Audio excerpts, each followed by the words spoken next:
Want to go off on, as you pump that thing down, it's going to want to go off on low pressure. So you need something non-conductive. Hold that contactor in until you get everything down below zero. And then go ahead and finish your pump down. Go ahead and close your suction valve.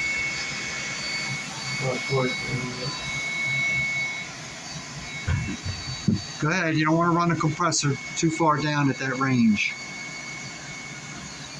Close that suction valve and let that contactor go.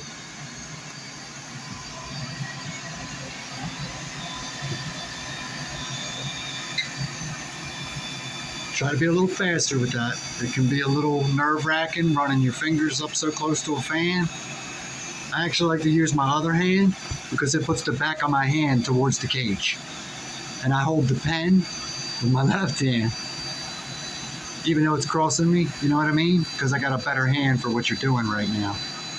Because when you're running the unit down at zero and you take all this extra time to actually get that valve closed, you're stressing and overheating the compressor, which not a big deal, but yep, let her go. And that's that. Make sure your pressures are holding, make sure your valves are good, and then we're gonna get the tools and go do the inside part. That's it. Freon's out of the system. Just grab that drill and those tools there, and go up there, get the front of that unit off, and cut that coil out of there, and we'll get this thing done in a jiffy.